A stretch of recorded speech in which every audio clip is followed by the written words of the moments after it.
¿Qué tal amigos? ¿Qué tal amigas? Bienvenidos, bienvenidas. Como siempre, un placer saludarlos desde la costa este de los Estados Unidos. Para nosotros es un placer, como siempre, estar en esto que le hemos llamado aquí y allá, desde Bolivia y también de manera simultánea desde los Estados Unidos.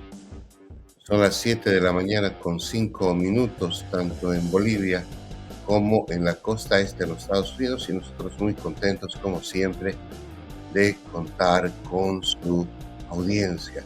Tratamos en estos 60 minutos de explicar qué está pasando en el planeta, los hechos más importantes, para que usted comience la jornada informado y también tome decisiones de igual manera.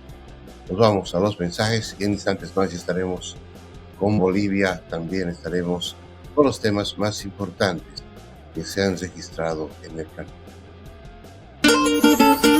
La revista Latino celebra 200 años de creación de Bolivia y para conmemorar esta fecha histórica, premiaremos a los bolivianos de oro en el exterior. La invitamos a una noche inolvidable en la gran gala de presentación de nuestra edición especial Bicentenario de Bolivia. Un encuentro donde el pasado y el futuro se abrazan. Sé parte de este evento que hará historia. 200 años de independencia, mi Bolivia. Cambas, collas y chapacos compartiendo tu canción. ¿Tu campaña está lista para la victoria? Cardiza y Analítica es tu socio estratégico con análisis de Big Data e inteligencia artificial. Transformamos el ruido de las redes en información clave para tu triunfo.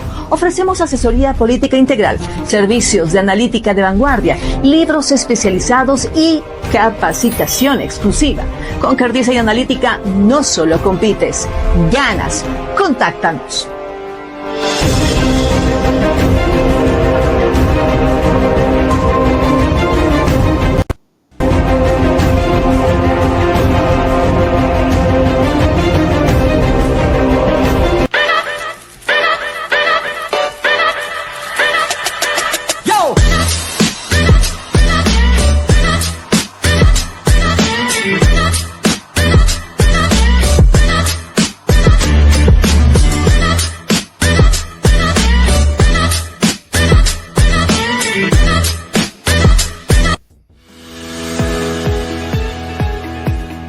Latinos, el país que construimos, busca destacar lo mejor de la comunidad hispana en Estados Unidos y el mundo. Todos los días te informamos por nuestra red multimedia.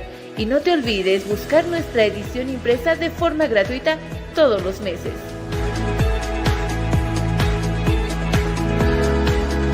Latinos, el país que construimos. Y así empezamos, amigos y amigas. Otra vez buenos días a cada uno de ustedes. Que tengan una bonita jornada. En instantes más estaremos en contacto con Bolivia. Entre tanto, contarles de que aquí en los Estados Unidos continúa el tema de la política misma internacional que implementa el gobierno de Donald Trump. La administración de la Casa Blanca está realizando diferentes anuncios.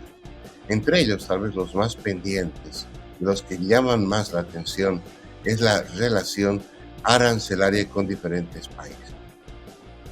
Y se hicieron varios anuncios que llaman la atención, los reitero, por el hecho mismo del impacto económico en la región.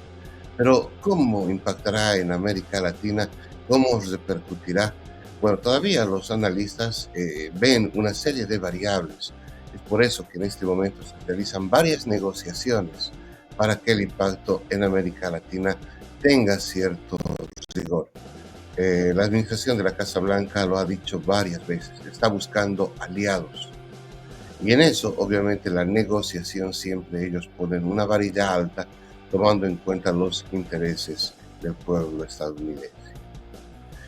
Hay que recordar de que Donald Trump ha reiterado varias veces de que Estados Unidos busca ingresar a la era dorada, busca revalorizarse en el planeta, y es por eso que está realizando diferentes actividades de shock para muchos económica, porque está golpeando otras economías, según la visión del presidente Trump, economías que han vivido durante muchos años a costa de los Estados Unidos. Entre tanto, Veamos el resumen informativo que ha realizado France 24, por lo cual nosotros estamos muy contentos porque nos ayuda mucho a describir cómo está en este momento el planeta. Donald Trump y Benjamin Netanyahu volvieron a reunirse en la Casa Blanca, esta vez a puerta cerrada. Lo único que se filtró del encuentro son estas fotografías, donde se ve al primer ministro israelí con el presidente y el vicepresidente estadounidenses. Esto en paralelo a las negociaciones para el alto el fuego en Gaza en Qatar. Y en Texas, las autoridades continúan su balance parcial de daños tras las repentinas inundaciones del fin de semana. Hasta ahora, al menos 109 personas perdieron la vida y más de 161 permanecen desaparecidas. El gobernador estatal Greg Abbott insistió en que la prioridad es intensificar la búsqueda e impedir episodios semejantes a futuro. Y sobre Ucrania, Donald Trump cambió de opinión nuevamente. Después de pausar el envío de armamento a Kiev, ayer anunció que Estados Unidos hará nuevos envíos y hoy reiteró que no está contento con Vladimir Putin. Por su parte, Volodymyr Zelensky pidió intensificar los contactos con la Unión Americana.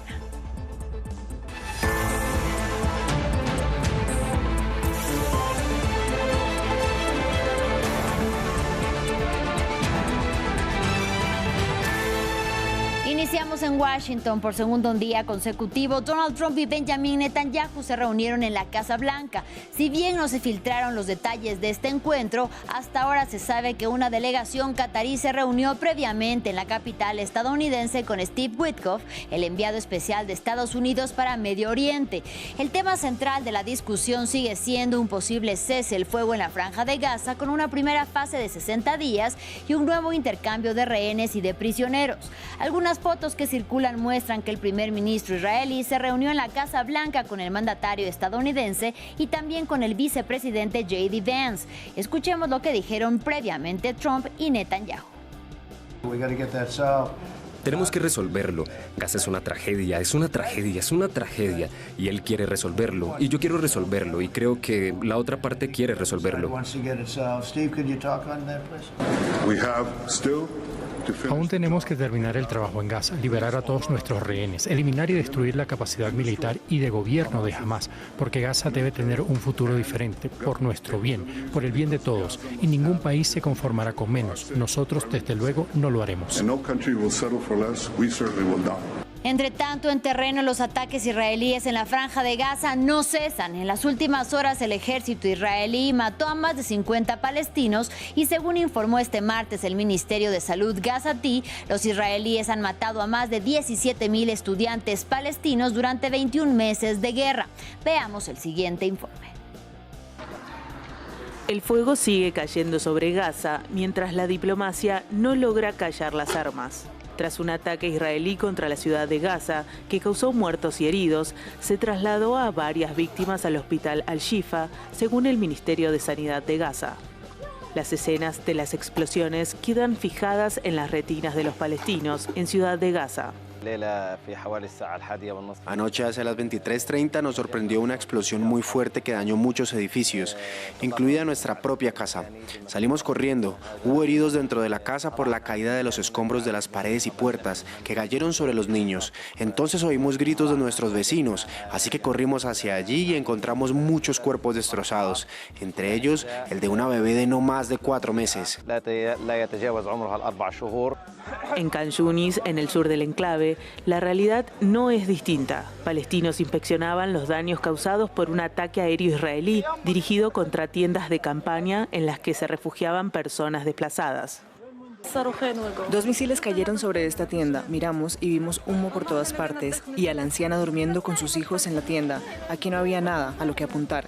Estas son sus ropas y pertenencias. Mis hijos tiemblan de miedo porque su abuela se ha convertido en mártir. Todavía estoy en estado de shock y no puedo creer que se hayan ido. En tanto, 5 soldados israelíes murieron en combate en la Franja de Gaza, según informó el ejército el martes, en uno de los días más mortíferos para las fuerzas israelíes en el territorio palestino este año, donde al menos 445 soldados han muerto desde el inicio de la guerra. Esto se produce en un momento en que están en curso en Qatar las negociaciones por lograr un alto el fuego en Gaza con mediación de Estados Unidos, y luego de que Trump y Netanyahu se reunieran durante varias horas en Washington el lunes. Seguimos con información de Estados Unidos. En Texas, las autoridades siguen haciendo balance parcial de daños tras las mortíferas inundaciones del pasado fin de semana. El gobernador estatal Greg Abbott confirmó que la cifra de muertos asciende ya al menos 109, al tiempo que más de 160 personas siguen desaparecidas. En la zona, los organismos de seguridad mantienen las labores de búsqueda de personas y han iniciado ya la remoción de escombros. Luis Méndez nos amplía. Un ambiente devastado por la fuerza de las aguas es lo que se percibe en las localidades de Kerrville y Hunt, ubicadas en el centro de Texas, en la región conocida como Hill Country. Allí, las autoridades mantienen los esfuerzos para dar con el paradero de las personas desaparecidas y recuperar los cuerpos de quienes murieron en la tragedia. No hay nada más importante en nuestras mentes y corazones que la gente de esta comunidad. Especialmente aquellos que aún están perdidos. Les dije lo que estábamos haciendo, no solo hoy, sino que lo haremos en los próximos días, semanas y meses. Necesitan saber que Texas está en esto con la gente de Hill Country. Las precipitaciones, que dejaron más de 13 centímetros de agua de lluvia en 24 horas, afectaron una zona particularmente vulnerable del estado. La situación se incrementó al estar cerca del área de convergencia del río Guadalupe, cuyo caudal superó los 11 metros. En medio del dolor, muchos han sido los voluntarios que se han sumado a las labores de recuperación. Hay tanto amor y bondad que surge del desastre, de la adversidad.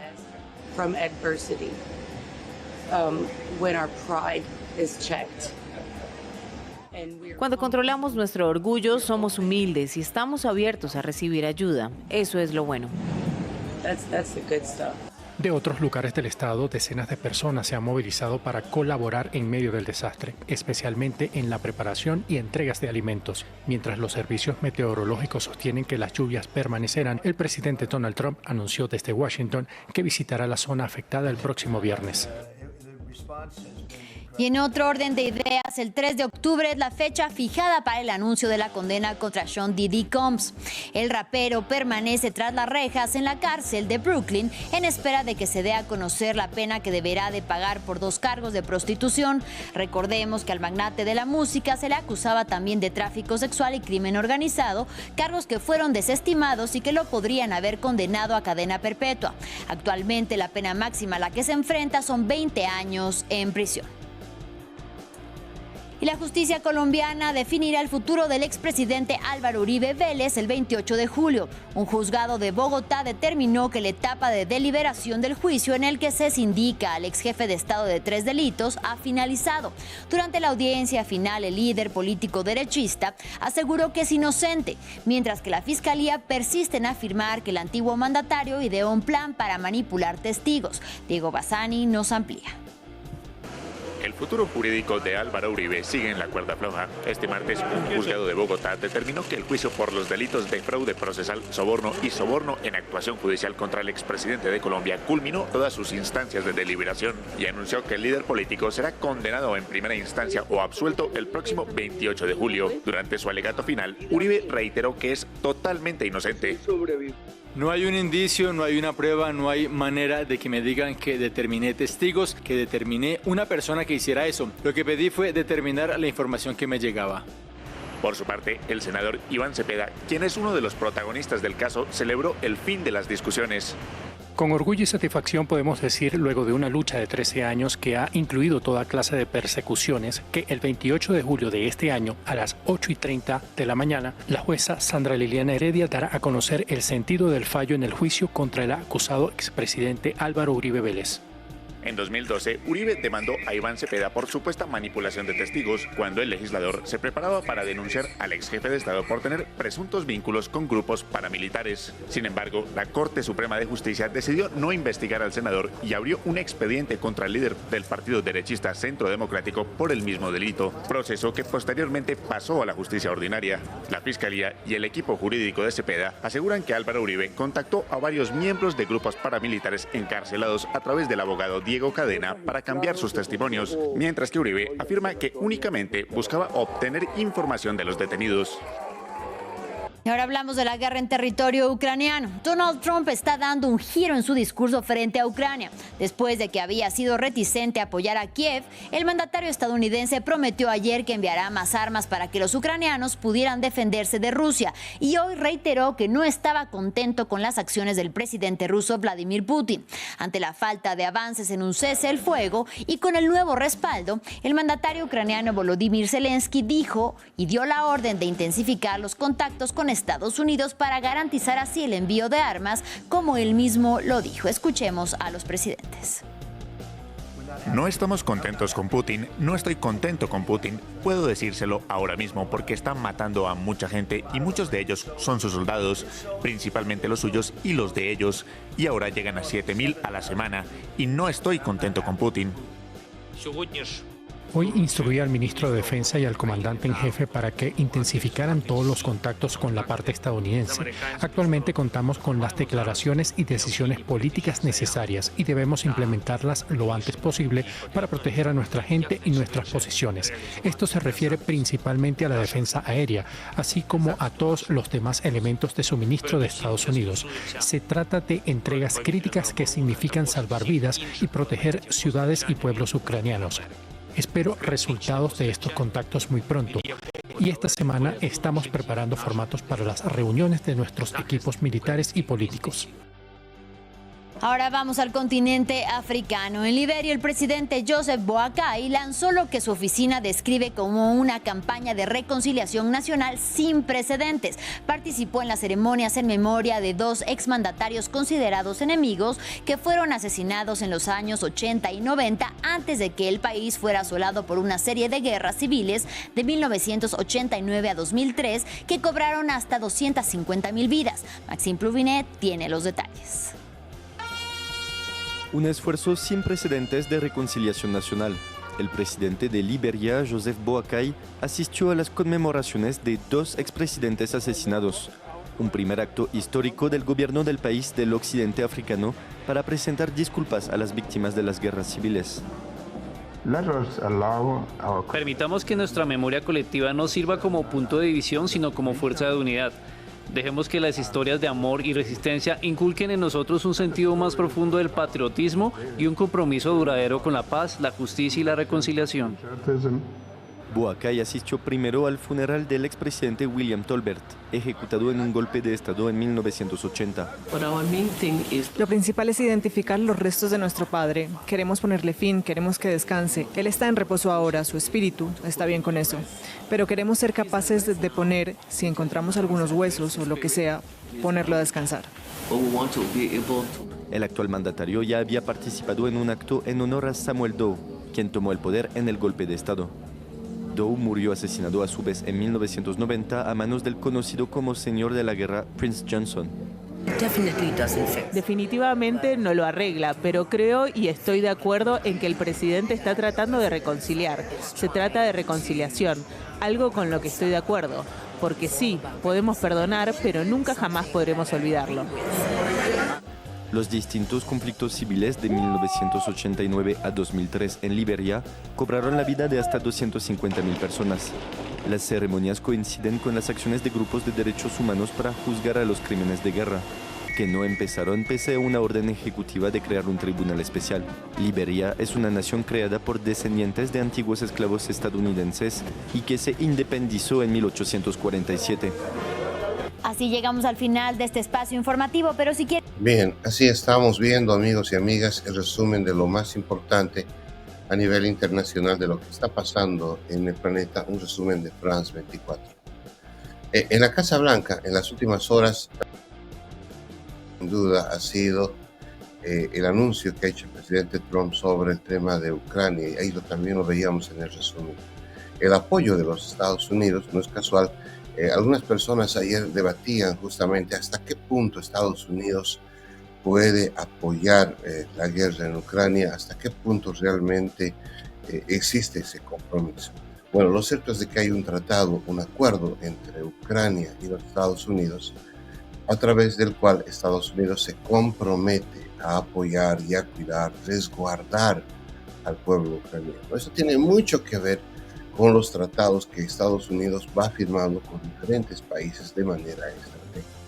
Ahora, cuando hablamos de manera estratégica, nos referimos básicamente a los intereses que tiene Estados Unidos con cada nación. Esta relación de reciprocidad entre ambas naciones no siempre a veces es el más, por así decirlo, equitativo, o en muchos casos, alguno de los países tiene mayor ventaja. De todas maneras, lo cierto es de que Ucrania, ya desde la administración Biden, ha recibido apoyo. Más de 365 millones en la administración Biden se destinaron justamente para la defensa de Ucrania. Ahora abre esta posibilidad también Donald Trump de seguir apoyando al pueblo ucraniano.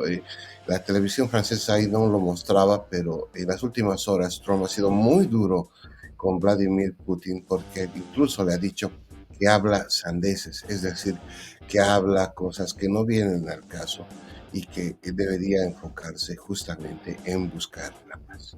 Pero veamos un poco más acerca de lo que ha pasado en la Casa Blanca en las últimas horas.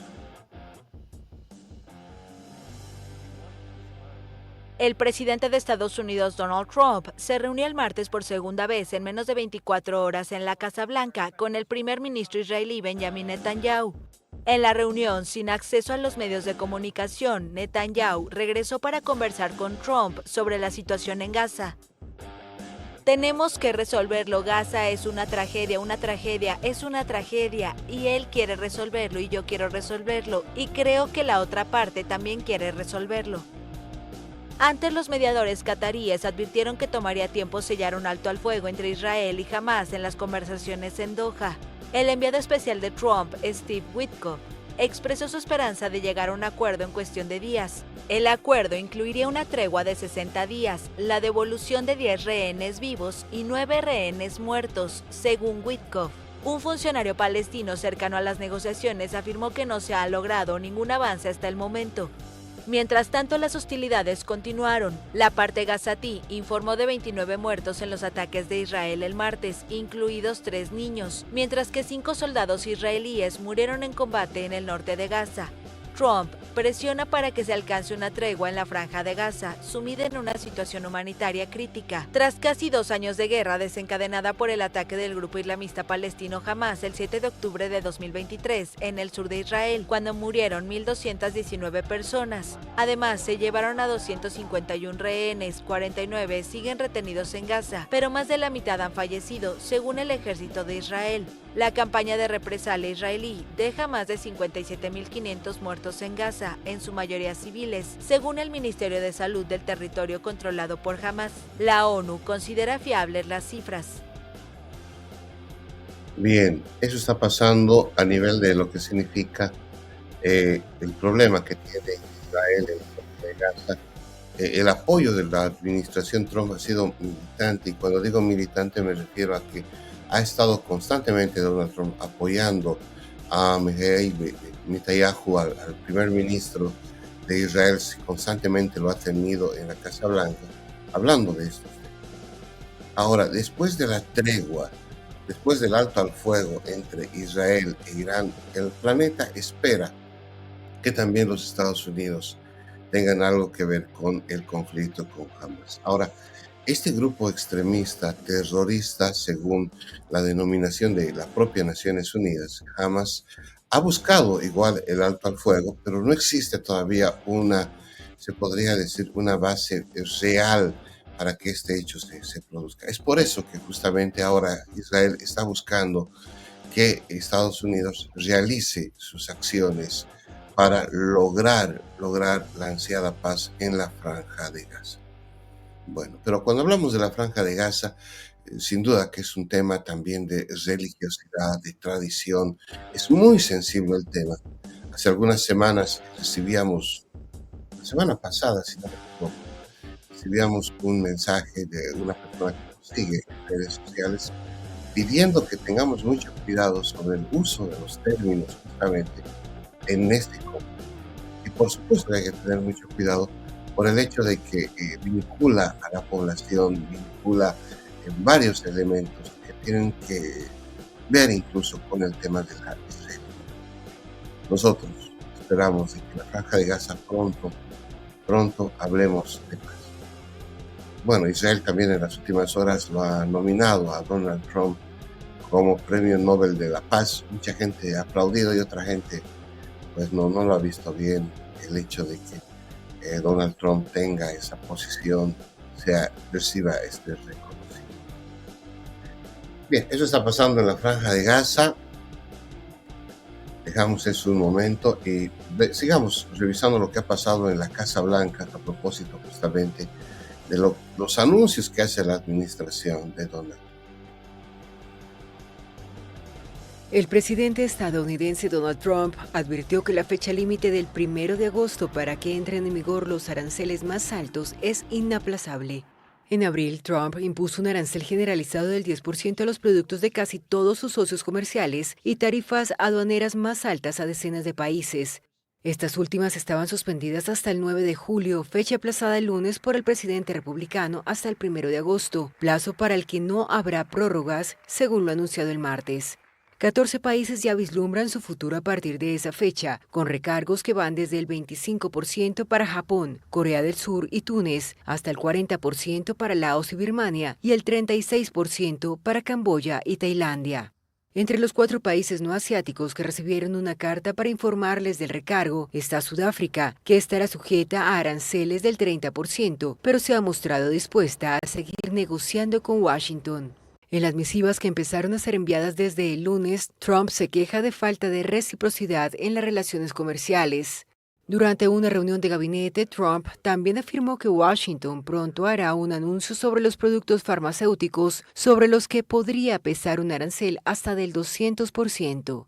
Les daremos a las personas alrededor de un año y medio para que entren, y después de eso tendrán que pagar tarifas si necesitan traer los productos farmacéuticos al país, los medicamentos y otras cosas al país. Tendrán tarifas a una tasa muy alta, como del 200%.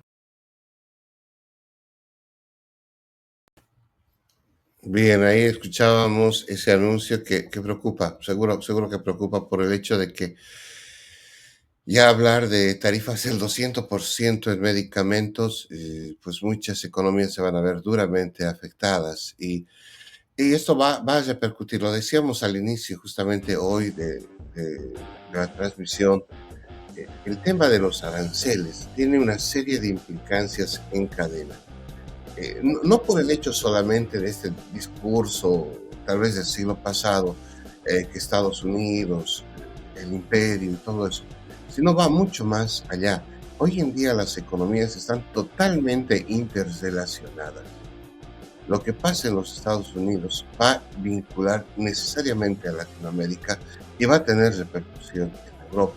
Ahora, cuando se habla del tema de la industria de los medicamentos, la repercusión es mucho mayor, tomando en cuenta de que algunos laboratorios principales están acá en los Estados Unidos. La distribución de esos medicamentos pasa por este país. Ahora, la industria europea puede hacer lo mismo, pero no se trata de un tema de competencia, sino se trata de acceso a precios justos, a precios accesibles, valga la redundancia, con el tema de los medicamentos. Esperemos de que los países lleguen a acuerdos y no se tenga que implementar estos hechos que son lamentables a la hora de ver, digamos, cómo va a involucrar a la economía. Bien, pero vayamos viendo lo que está pasando en Latinoamérica y hay temas que pues no son nada gratos, pero que es bueno contarlos para saber lo que está sucediendo también en otros latinoamericanos. Una decena de pistoleros que operaban en una finca de México que servía de centro de reclutamiento forzado del narcotráfico fueron condenados el martes a penas individuales de 141 años de prisión por homicidio y secuestro. Los condenados fueron detenidos en septiembre tras enfrentarse a policías y guardias nacionales en ese predio, conocido como Rancho Izaguirre, que era usado además como campo de entrenamiento y donde tenían secuestrados a 2 hombres, mientras un tercero fue hallado muerto. Los pistoleros sentenciados fueron enjuiciados exclusivamente por los hechos de septiembre, sin que se conozca si han sido interrogados en torno a las actividades de reclutamiento forzado, ya que el rancho cobró notoriedad luego de que en marzo Guerreros Buscadores, un colectivo que busca desaparecidos, denunció que en la misma finca habían localizado cientos de objetos que serían de esas personas.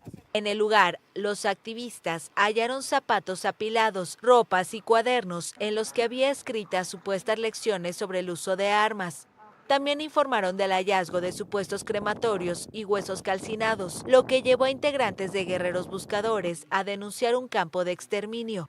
Pero las autoridades federales han señalado que no hay indicios de que la hacienda fuera un campo de exterminio con hornos crematorios, como denunció el colectivo, pero ha reconocido que el lugar servía de campo de entrenamiento de personas reclutadas por la fuerza o bajo engaños por parte del cártel Jalisco Nueva Generación, una de las bandas criminales más poderosas de México, y que ha sido designada como terrorista por Estados Unidos. Bien, ahí veíamos justamente lo que está pasando en México a propósito justamente de este hecho tan sensible. Y Estados Unidos ha determinado justamente, lo ha designado, ha catalogado a estos grupos como terroristas. Y a raíz de eso han habido varias deportaciones justamente de gente ligada a este hecho. Bien, y está con nosotros nuestra colega Miroslava Fernández desde Bolivia. Hola Miroslava, buenos días. Hola, hola, buenos días, ¿cómo están amigos? Bueno, a esta hora, que son las 7:36 en Bolivia, estamos dando paso a lo que va a significar toda la información desde nuestro país para poder también conocer el movimiento que se ha dado en las últimas horas.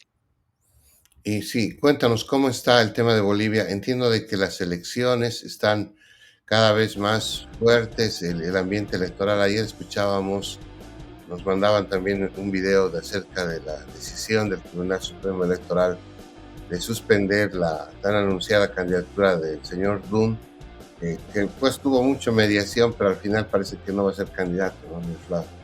Sí, tenemos un video listo precisamente para eso, si lo podemos poner, del Tribunal Supremo Electoral. Ha hablado uno de los representantes precisamente el día de ayer para poder ya consolidar el asunto, pese a que tuvo todos los esfuerzos posibles. Dunn realmente visitó muchísimas instituciones, hizo filas y se dio al tema de las esperas, pero llegado el momento no alcanzó. O sea, de acuerdo a los informes que logró tener el Tribunal Supremo Electoral, obviamente esta situación se vio mermada, podríamos decir, no dio a los requisitos, no dio a las fechas. Entonces ha sido complicado, ha sido muy complicado para Dunn y sobre todo para quienes están con él, ¿no?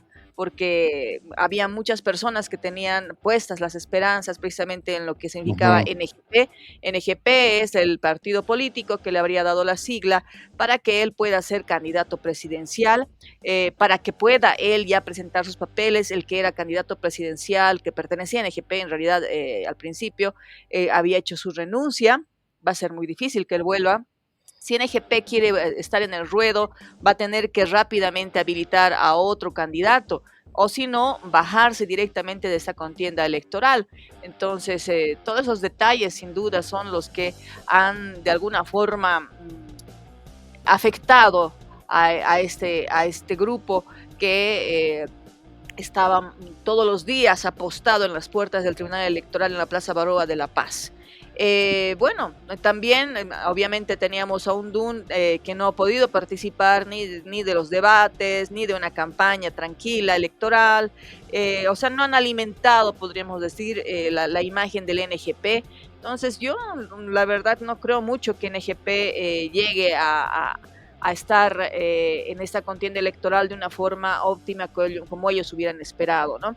Obviamente eligieron a este candidato para que él de alguna forma pueda resaltar y la sigla se pueda mantener, porque la lucha de todas las contiendas electorales en sí, ya que nadie, después de la hegemonía que tuvo el MAS, ha logrado, históricamente nadie lograba tener más del 40%.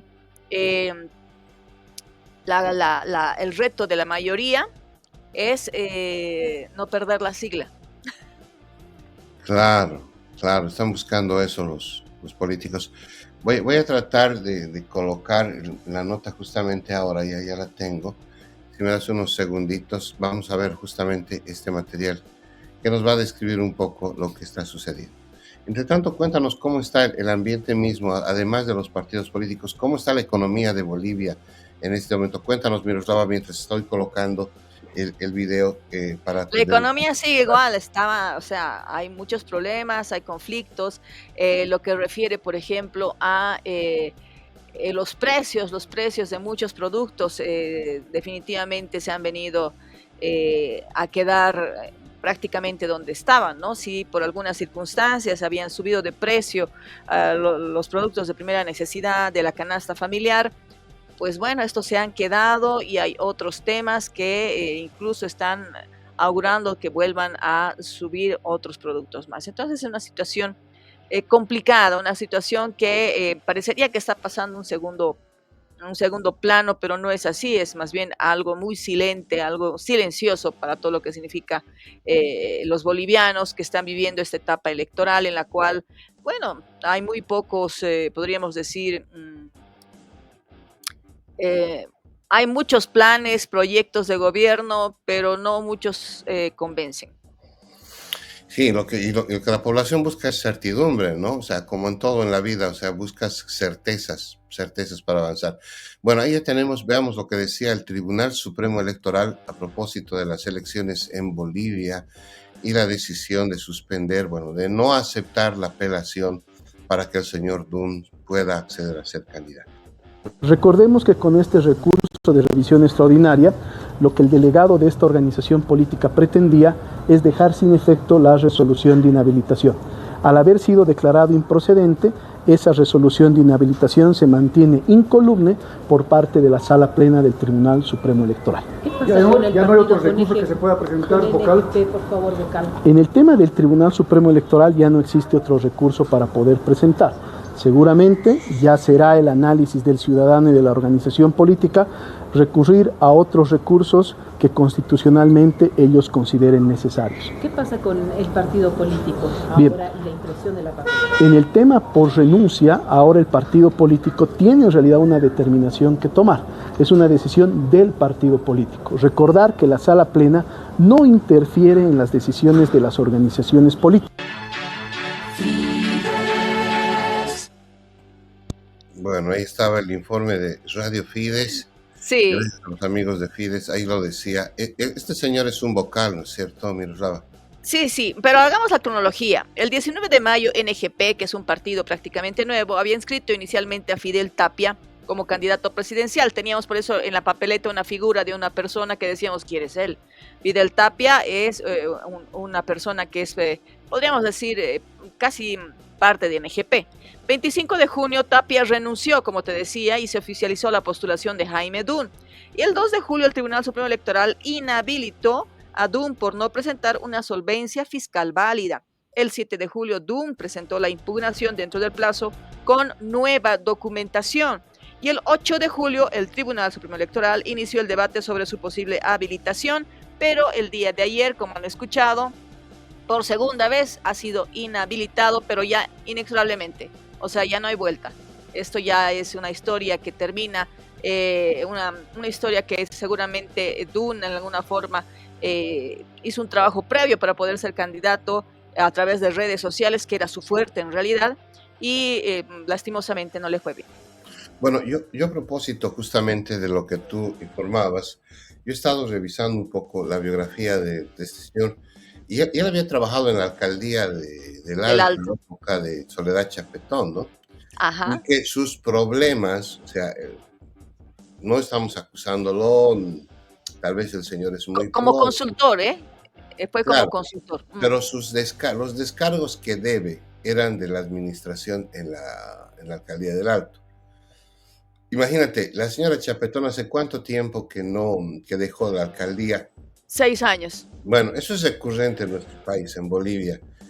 A veces los procesos demoran y demás, pero él no zanjó, si vale el término, la posibilidad de salir de la alcaldía y Y a raíz de eso es que estos procesos de hace 6 años lo han inhabilitado ahora para hacer candidato. Yo he tenido varias oportunidades de trabajar para el Estado como funcionaria pública, como directora de comunicación, responsable de comunicación. Y mira, yo tuve la oportunidad de trabajar en una institución, en una alcaldía, en la cual un colega me precedió en realidad, me antecedió, había dejado temas sueltos. Temas que no había cerrado, porque hay sistema, en el sistema tienes que subir, digamos, tus procesos, licitaciones y todo lo demás. Entonces fue muy difícil localizar a este colega, pero al final, pues tuve que realizar el cierre de ese proceso, porque si no le iba a implicar a esa persona un juicio o si no un seguimiento de un proceso, ¿no? Más individual. Pero en sí, cuando uno trabaja para el Estado, es de doble filo. Uno cuando agarra, dice o me voy o me sacan, tiene que verificar absolutamente todos los vértices que podrían implicar un proceso a futuro, porque como ves, el señor Dunn tenía más de 20, ni siquiera era uno. Claro, pero es que a veces a los empleados públicos no se los entrena para asumir eso. Yo me acuerdo que en alguna época habían los cursos de la famosa Contraloría y te daban la ley 1178, si no me equivoco, que tenía que ver con el tema de recursos públicos. Y tienes que hacer los descargos, y eso se ha sumado para la gente que nos sigue en Latinoamérica, una ley que ha sido muy replicada en el planeta, porque, bueno, estoy exagerando tal vez, pero ha sido muy replicada en varios países, eso quiero decir. La ley Marcelo Quiroga Santa Cruz, que tenía que ver mucho con el tema de corrupción y manejo de fondos públicos. Entonces, en Bolivia se han hecho varios pasos para transparentar y regular. En el caso de este señor Dunn tiene que responder todavía, tenía que responder todavía sobre unos fondos que él ha manejado, que le han contratado, él cuando era empleado, le dieron seguramente unos recursos, y es eso justamente, esa falta de haber terminado ese proceso que ahora le causa este tema, ¿no? Sí, en otra ocasión, por ejemplo, entramos en una campaña, me acuerdo, con medios, y salía como una cosa de 600,000 bolivianos, y salió justo la ley de Marcelo Quiroga Santa Cruz, y nadie quería firmar, nadie quería estampar su firma en nada. Pero en el proceso que excede ciertos límites de montos, uno tiene que hacer firmar a su jefe inmediato superior. Esta persona no quería firmar. José Antonio, me he quedado 2 días sentada en el hall esperando a que él se digne a estampar su firma, porque yo dije, no pienso tener un proceso encima. Entonces, es una preocupación personal, a eso me voy. Hay gente que agarra y dice, ya ni modo, si no quiere firmar, no firma. Pero después vienen las consecuencias. Y a mi modo de ver, eso es lo que pasó con Dunn. Yo no creo que lo haya hecho tan de mala fe, porque son demasiados procesos que tenía encima. Entonces quiere decir que ha sido una persona un poco dejada, y eso dice mucho incluso cuando hablamos de un candidato, ¿no? Tú eres muy generosa, ¿sabes? Sí. Eres muy generosa. Pero, sí, es más yo puedo entender, protocolar lo mío. yo puedo entender que una vez se te pase, digamos, ¿no? Sí, pero no 20. La segunda vez ya no es tu culpa. La segunda vez es de la persona que deja que pase eso. Ya de la otra persona ya no es tuya. La otra persona, por dejarte esa licencia, ella ya tiene la culpa. Y la tercera vez, pues ya directamente es negligencia. ¿No? O sea, ahora, sí, yo entiendo de que a veces los cargos, los trabajos en el Estado, en el gobierno, no son meritocráticos. Pues. O sea, es gente que, porque el amigo, etcétera. Meritocracia. O a veces son técnicos, son muy buenos técnicos, pero que se olvidan de algo muy elemental, leer la parte pequeña, conceptual de lo que significa ser empleado, ¿no? Entonces, la obligación y todo eso. Y eso pasa incluso a veces en las agencias de cooperación. A veces nosotros, a los técnicos, nos cuestionaban en Naciones Unidas, ¿por qué tanta burocracia? ¿Por qué tanto papeleo? Te obliga. Pero es necesario El sistema te obliga. Sobre todo cuando manejas recursos bilaterales de país. Entonces tienes que tener eso, ¿no? Obvio, y es de ahí, por ejemplo, que todos los organismos, el BID, la CAP, y todos los que te puedes imaginar, generan procesos justamente para transparentar los recursos. En el caso de los gobiernos municipales, de las alcaldías o gobernaciones, se implementan también los procesos dentro del paraguas de la ley Marcelo Quiroga Santa Cruz y obviamente dentro de la ley Mater, que es la famosa ley 1178, que en este momento se me ha ido el nombre. Pero te lo digo de memoria porque cuando nosotros hacíamos igual trabajos para el gobierno, nos contrataban, teníamos que saber eso. Y había una época en que incluso yo me acuerdo, salían en los periódicos de Bolivia, quieres aprender la ley 1178, inscríbete, ¿no? Y la gente se iba a inscribir, porque luego ese certificado te servía para postular a un trabajo en el Estado. Ahora es requisito, ¿no? Ahora es requisito. Claro, estoy hablando hace 20 años. Claro, después de tanta gente que no creo que Duna haya sido el único que haya cometido ese tipo de errores, ahora es un requisito tener conocimiento de este tipo de leyes para ser funcionario público. No hay que crucificar, ¿no? Pero él es el ejemplo de cómo está la sociedad tecnócrata de nuestro país. Ese es el tema de fondo. Y además quiere ser presidente. Ahora vamos a otro tema, ¿te parece? Hablemos ahora de otro candidato. Tú mandas, Miroslava, tú mandas. Bueno, el día de ayer, ya está empezando. Tengo dos notas en puerta, la del presidente y... Por eso decía candidato. El candidato presidencial de Alianza Popular, Andrónico Rodríguez, ha decidido ya hacer enfrentar ya. ¿Aló? Ahora sí, ya te recuperé.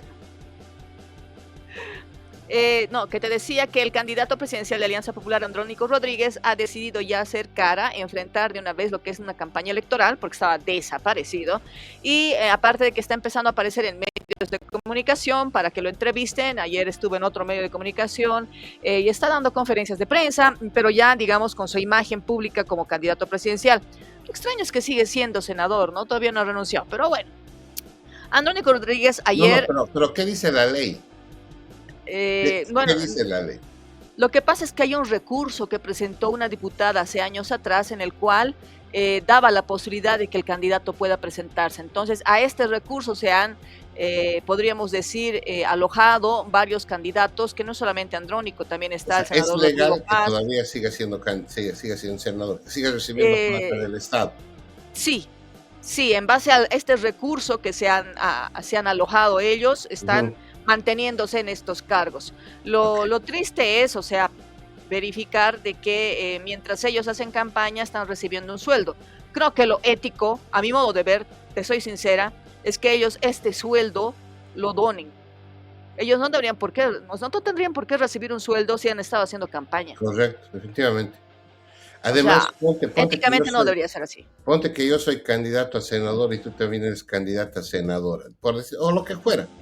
Ya teniendo un cargo público, esa es la diferencia. Yo tengo un ingreso económico y tú no tienes, entonces ya no estamos en las mismas condiciones. ¿Me entiendes? Entonces es un tema. Pero yo pienso que, yo lo escuché el otro día a Oscar Hasenteufel, que no sé, creo que está de presidente en la Corte. No, vicepresidente del Tribunal Electoral. Lo he visto después de muchos años al señor. Yo lo conocí en la época que él era presidente del Tribunal de Justicia, te puedes imaginar hace cuántos años. Pero lo veía a don Oscar muy lúcido, y él explicaba varias deficiencias que tiene el sistema democrático. Pero en el fondo, él decía algo, ¿no? Con todo es el mejor sistema, la democracia. Pero estas cosas, por ejemplo, que tú puntualizas, tienen que cambiar. Bueno, simplemente un comentario. Vamos a lo que dice Andrónico, vamos con la nota de Andrónico. Eso te decía, que habían algunos mitos que decía que él estaba usando aviones privados para viajar o usaba gafas que cuestan 7,000 bolivianos. Bueno, él ha tenido que salir en palestra para poder hablar de estos mitos que se habían generado en torno a Andrónico Rodríguez. ¿Cuál es el problema que use que cuesten 8,000, digamos? Que cuesten 10,000. Seguramente se verá más simpático, le gustará ver así, pero ¿cuál es el problema? No, pero aparte de eso, el día de ayer se ha conocido de que su jefe de campaña es un reconocido estratega que ha estado incluso, ha sido el estratega de Sheinbaum, ha sido estratega de Cristina Kirchner, ha sido estratega de varios que han sido presidenciales y también de otros que tampoco han logrado ser presidentes, pero sí es muy conocido, un español. Te voy a hablar el nombre pasando esta nota. Ok, vamos a ver lo de Andrónico Rodríguez. Bueno, gracias a todos los amigos de la prensa. Primero, a ver quién financia que yo ande en aviones privados. No es verdad, es totalmente falso. El tema de los recursos, la dirección de la alianza lo tiene bajo el equipo que corresponde en esta área de finanzas, de economía, en fin. Entonces es un tema netamente de la organización política, y que yo esté dando en aviones privados es totalmente falso, ¿no? Queremos eso, bueno, han mencionado que ando en aviones privados, tengo las gafas o los lentes que cuestan $7,000, 7,000 bolivianos, es totalmente falso, ¿no? Eso queremos desvirtuar o desmentir desde todo punto de vista. Por otro lado, debatir en público, por supuesto que sí, ¿no? Vamos a estar presente en diferentes espacios que nos han inundado con invitaciones, diferentes sectores, medios de comunicación también. Vamos a estar ahí presentes en la medida de las posibilidades y de acuerdo a la agenda. Siempre es maratónico los días y las semanas que tenemos, pero vamos a estar ahí donde corresponda y donde nos llamen y donde las invitaciones están previstas en la agenda, ¿no? Por otro lado, economía, ¿qué sectores va? Bien, ahí Andrónico explicando que no anda en aviones caros, en aviones baratos. No, por favor, o sea, es cierto, o sea, tal vez yo lo estoy viendo desde otra perspectiva y pido disculpas, pero pienso que los candidatos deberían ¿transparentar? Dedicarse más a decir qué van a ofrecer, qué ofrecen a la gente, qué ofrecen a la población. Más sí. Estar perdiendo el tiempo en este espacio de debate. Porque, claro, este grupo de gente ha estado por 15 años entero, o sea, obviamente han tenido la posibilidad, incluso sabemos que es cómo se mueve la política en Bolivia, tienen acceso a diferentes gobiernos que los apoyan, que seguramente incluso ahora están moviéndose para seguir apoyándolos. Entonces tienen la infraestructura, tienen los recursos, tienen el dinero para hacer ese tipo de campañas, obviamente, ¿no? Ahora que él empiece a decir que esto, lo otro, etcétera. Mira, a mí me preocupa porque otra vez estamos cayendo en esto de que no estamos votando en Latinoamérica por el mejor, estamos votando por el menos peor. Y ahí es donde creo que no avanzamos como sociedad. Pero bueno, en fin. Bueno, su jefe de campaña, el estratega, en realidad viene a ser, digamos, el gerente de su War Room, va a ser Anthony Gutiérrez Rubí. Te pude pasar la foto, no sé si se puede colocar. La vamos a colocar. Estamos ahora transmitiendo desde otros equipos, entonces estamos queriendo ver. Aquí ya tengo la foto del señor. Anthony Gutiérrez Rubí ha sido digamos, el estratega también de Petro. Oh, wow.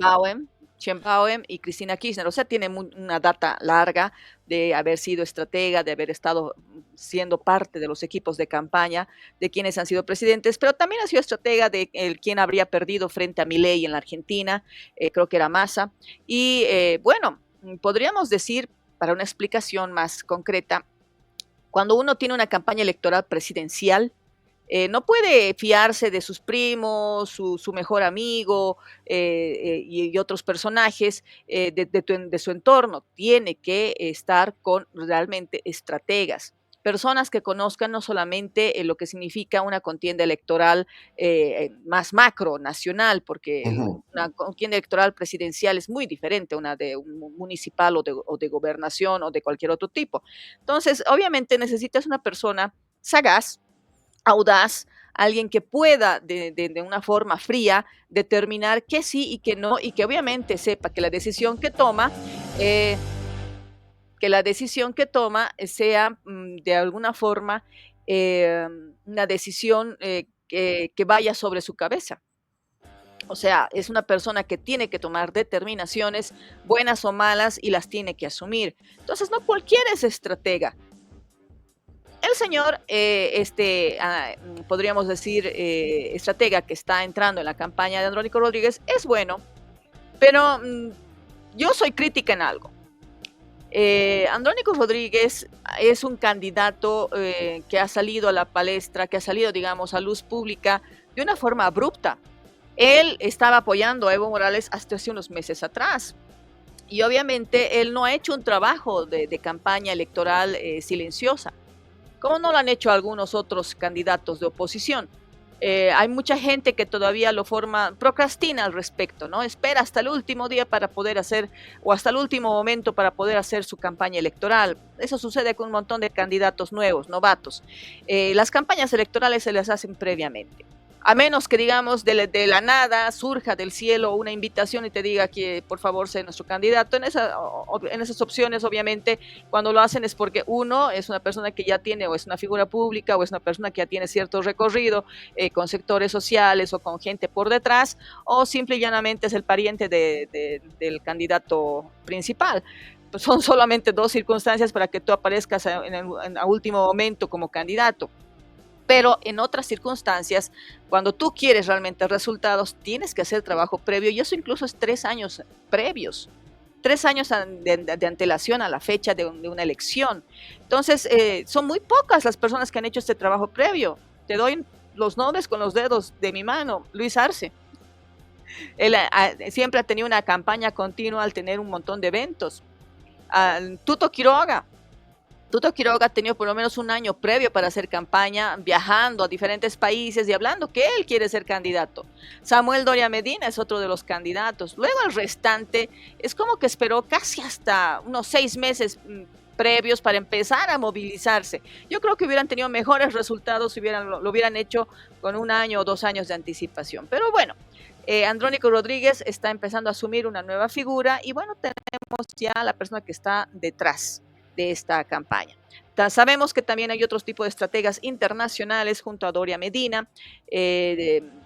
Entendemos que también Luis Arce, o a través del Movimiento al Socialismo, y Eduardo del Castillo también están convocando otro tipo de estrategas, pero básicamente viene a ser una situación que yo creo que en una semana más, después de las encuestas que salen este domingo, por si acaso hay unas nuevas encuestas, vamos a tener una reconfiguración de lo que va a significar campaña electoral en nuestro país. Así que de aquí a una semana vamos a tener, me imagino, otro tipo de noticias. Bien, así está. Este señor es español, me dices, ¿no? Sí. Bien. Rodríguez Rubí es español. Gutiérrez Rubí. Ok. Bueno, ha estado ligado entonces a gobiernos de izquierda y tiene esa mirada, ¿no? Bueno, a Cristina no le fue bien en el gobierno, está ahorita en prisión en su casa. Para algunos está todavía como de vacaciones, pero otra gente dice por fin está en la cárcel por corrupta. En el caso de Petro está cada vez peores. Le ha mandado una carta a Trump recién tratando de suavizar las relaciones entre Colombia y Estados Unidos, porque aquí hay mucha comunidad colombiana que ha criticado a Petro, porque él no se da cuenta que sus acciones allá en Colombia repercuten aquí con sus connacionales. Y si Estados Unidos lo determina mañana, millones de colombianos serían los afectados, ¿no? Entonces, a veces estos políticos que juegan a imaginarse escenarios sin medir consecuencias, pues traen consecuencias catastróficas, ¿no? Qué bien que haces referencia a Petro. Petro tuvo hace un año, 2 años atrás, ya cambiando de tema, un problema con uno de sus hijos, ¿te acuerdas? Hubo una denuncia por corrupción y él agarró en una conferencia de prensa y dijo, bueno, mi hijo va a defenderse en las instancias correspondientes. Son temas de mi hijo y mi hijo se defenderá donde tendrá que defenderse. Bueno, te cuento que Luis Arce tiene acusaciones de que sus hijos, un hijo de 23 años, había logrado tener un millonario préstamo de un banco. Aseguran que ha habido tráfico de influencias porque con ese dinero ha comprado hectáreas y hectáreas de un proyecto importante en Santa Cruz, y todo el mundo se pregunta cómo uno a esa edad puede tener una millonaria posibilidad de tener un préstamo de un banco. Es muy complicado. ¿Cuántos años tiene su hijo? 23. En esa época tenía 23. Y se ha prestado más de $3 millones, ¿no? Ajá. Bueno, Yo no digo Bueno, por ahí, porque tal vez yo soy el equivocado y tal vez, pero imagínate, o sea, estas cosas tienden a rebuscarte en la cabeza el sentido común. claro. Entonces, eso de alguna forma ha afectado la imagen de Luis Arce, porque los ataques, la denuncia la realizó un diputado del Movimiento al Socialismo, del levismo en realidad, y obviamente esto fue tan consecuente, las denuncias con fotografías, papeles, que incluso ya empezó a crecer. O sea, cada vez que él se presentaba en una conferencia de prensa, todo el mundo gritaba después, y al préstamo a su hijo, ¿y por qué tráfico de influencias? Entonces, él ha respondido el día de ayer algo, y después de eso ha dicho, con esto zanjo el asunto. No voy a hablar más del tema. Escuchemos. A ver. En lugar de discutir propuestas, en lugar de hacer una lucha política con planteamientos, una lucha política con ideas, que se discutan ideas, que se discutan planteamientos, propuestas, en lugar de estar esa guerra sucia, nosotros claramente no aceptamos, no estamos de acuerdo con ese tipo de bajezas que se utiliza contra muchos políticos. En esa línea, y esta va a ser la última vez que me voy a referir a este tema, mis hijos son mayores de edad, ellos tienen su vida propia, tienen su familia, son casados, tienen sus hijos, y por supuesto, cualquier acusación que haya tiene que ventilarse en los lugares que correspondan. Pero también hay que ser muy claros. Ellos tendrán su defensa en cualquier instancia legal que sea necesaria hacerla, de acuerdo a lo que corresponda también.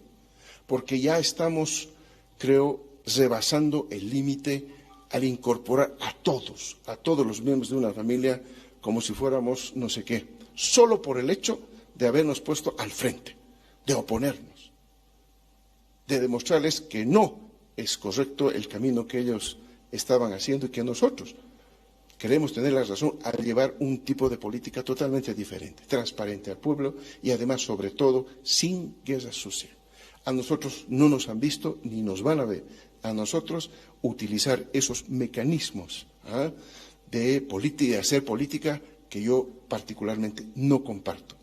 Mi formación desde el Partido Socialista, desde muy joven, me inculcó justamente que aquí lo que se debe debatir son ideas, son propuestas. Es debatir ideológicamente, es debatir con propuestas para solucionar, no con ese tipo de elementos.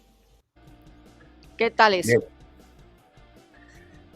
A ver, lo dice el principal hombre de Bolivia, ¿no? El presidente Luis Arce, que dice, pues, que sus hijos son mayores de edad y, en otras palabras, pues, si alguien quiere denunciarlos, sus hijos tienen todo el derecho para defenderse y bla, bla, bla, ¿no?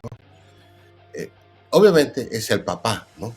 O sea, en el rol de padre, seguramente tú puedes hasta, pues, tener una posición muy clara y no negociable, ¿no?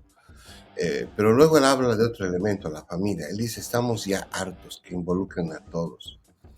Claro, o sea, lo que él debe estar viviendo debe ser una presión notable. Yo ahora con esto de que estamos haciendo aquí y allá, también entro a grupos de WhatsApp y agradezco a la gente que me incorpora a los grupos de WhatsApp, que no los pido, pero les agradezco. Y me están mandando información de la realidad boliviana y yo veo lo que le están dando al presidente. O sea, todos los días lo atacan con estos temas, ¿no? Entonces yo pienso que ya esta conferencia de prensa ha sido como una especie de escape para el señor. Se nota la molestia que tiene. Pero obviamente tienen que dar las explicaciones respectivas, ¿no? Tiene que haber las instancias, es cierto. Hay campaña política, lo tiene que entender. No va a ser, yo creo, lo único. Yo creo que van a aparecer más cosas en los siguientes meses, porque el levismo se está dando la tarea precisamente de defenestrar la imagen que todavía le queda al movimiento al socialismo una vez perdida la sigla. Y por cierto, al día de ayer no pude ingresar, pero ya Evo Morales había mandado una carta pidiendo no solamente que le devuelvan la sigla, sino también que lo habiliten para ser candidato presidencial. La carta ya ha sido respondida y le ha sido denegado todos sus pedidos. Así que es otro personaje que está totalmente inhabilitado para participar de estas elecciones.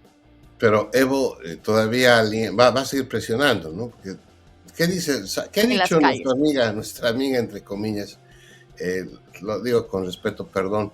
¿Qué ha dicho esta señora Rutnina a propósito? Porque la veíamos muy aguerrida.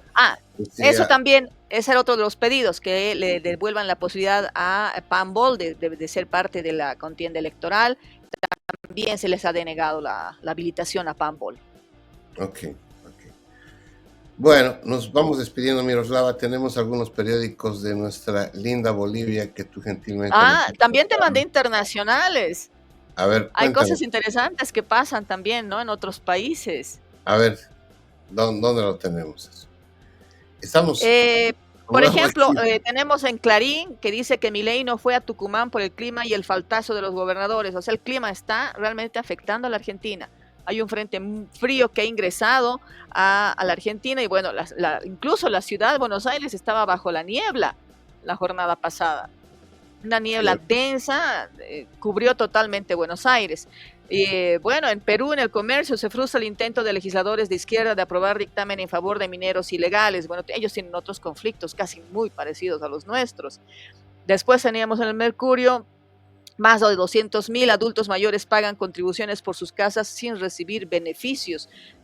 Bueno, son problemas que tiene cada uno de los países, ¿no? En México, por ejemplo, Sheinbaum incauta más huachicol que en 10 años en el Universal. Estábamos más o menos hablando hace un momento. Allí tenemos el Clarín en la Argentina, ¿no? Para todos los argentinos que nos están viendo y que se encuentran en Estados Unidos, así se encontraba, mira la foto, Buenos Aires. Sí. Bajo la niebla. Vemos el obelisco, ahí está la avenida esta tan icónica. Sí, es que el tema es que yo digo, insisto, es el cambio climático. Es el cambio climático que produce esto, ¿no? Ahí creo que estamos, no es el mismo periódico, estamos tratando. Es el mismo.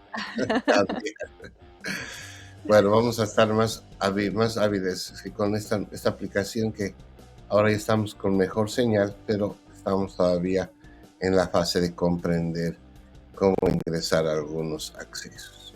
Ya no estás como esa cumbia, te vas y vuelves ya. Ahora quiero quedarme, te cuento. Este es de Bolivia, el deber. El gobierno admite que no puede satisfacer la demanda total de diésel. Eso ha sido el día de ayer. Esto es terrible, porque no solamente afecta al transporte pesado, transporte que hace viajes por las rutas internacionales, sino también al agro. El agro funciona, los tractores, la maquinaria con diésel. Entonces esto va de alguna forma a afectar en la economía a nivel nacional. O sea, vamos a estar más aprisionados de lo que estamos. Eso es muy peligroso y es una pena. Es una pena. Bueno, con ese periódico, mi querida Miroslava, nos despedimos. Hasta mañana, Dios mediante, con una edición similar.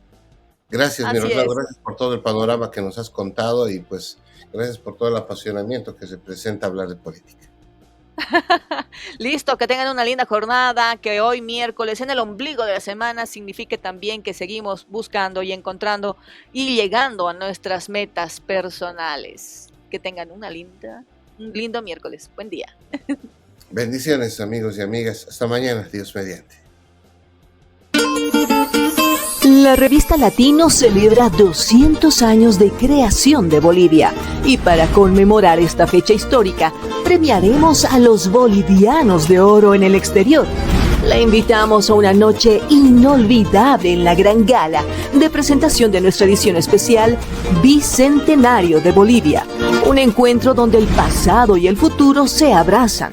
Sé parte de este evento que hará historia. 200 años de independencia, mi Bolivia. Cambas, collas y chapacos compartiendo tu canción. ¿Tu campaña está lista para la victoria? Cardiza y Analítica es tu socio estratégico con análisis de Big Data e Inteligencia Artificial. Transformamos el ruido de las redes en información clave para tu triunfo.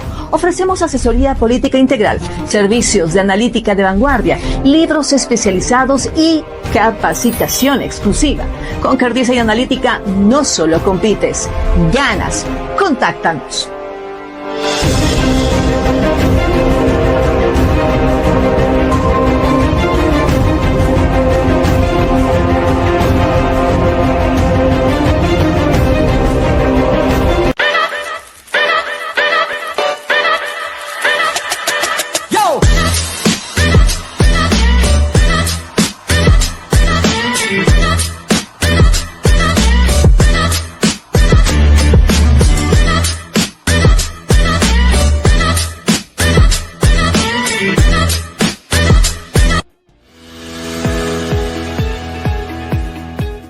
Latinos, el país que construimos, busca destacar lo mejor de la comunidad hispana en Estados Unidos y el mundo.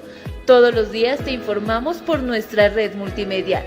Y no te olvides buscar nuestra edición impresa de forma gratuita todos los meses.